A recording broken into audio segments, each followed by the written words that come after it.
జగిత్యాల ఎమ్మెల్యేగా తాను ఓడిపోయినా రాష్ట్రంలో కాంగ్రెస్ అధికారంలోకి రావడం ఆనందంగా ఉందన్నారు ఎమ్మెల్సీ జీవన్ రెడ్డి.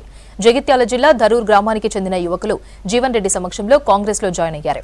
తన రాజకీయ జీవితం ధరూర్ గ్రామం నుంచి ప్రారంభమైందన్నారు. రాజకీయాల్లో గెలుపోటములు సహజమని చెప్పారు. తాను ఓడిపోయినన్ని సార్లు ఏ రాజకీయ నేత ఓడిపోయి ఉండరని చెప్పారు ఎమ్మెల్సీ జీవన్ రెడ్డి.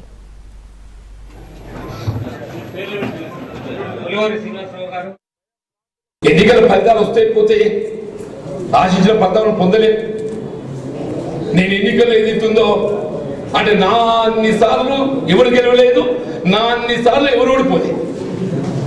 నేను రెండు చెప్తున్నానే, నా అన్నిసార్లు ఎవరు గెలవలేదు. నేను 6 సార్లు ఎమ్మెల్యే గెలిచిన, ఒకసారి ఎమ్మెల్సీ గెలిచిన, ఒకసారి పంచాయత్ సమితి ప్రెసిడెంట్ గెలిచింది. అట్లాగే 5 సార్లు ఎమ్మెల్యే ఓడిపోయినా, 2 సార్లు ఎంపీ ఓడిపోయినా, ఊళ్ళలో కూడా ఏదైతుందో గెలుపుతో సమానంగా ఉన్నానని చెప్పి అంటున్నాను. కానీ గెలిచినా ఓడినా ప్రజల మధ్య ఉన్నా, నా ప్రజలు ఏ బాధ్యత ఇచ్చే, ప్రజలు ఏ బాధ్యత ఇచ్చినా ఆ బాధ్యత శిరసావహించినా చెప్పండి. వాళ్ళు ఎన్నికల్లో గెలవలేకపోవచ్చు, విశ్వాసాన్ని పొందలేకపోయిన ప్రజలకు కారణం ఏదైనా కానీ ఓటమి కారణం వెతకడం కాదు. నీ ఉన్న బాధ్యతతో ప్రజలకు ఏ సేవ చేయడంతో గజ్జేయను ఆయన అని చెప్పాలి. ఉన్న పరిస్థితుల్లో ఏదైతుందో నేను ఎన్నికలు గెలవలేకుండా అదృష్టం కొద్ది అధికార పార్టీకి మన కాంగ్రెస్ పార్టీ అధికారానికి వచ్చింది. ఇది ఒక అదృష్టంగా భావిస్తుందని చెప్పండి.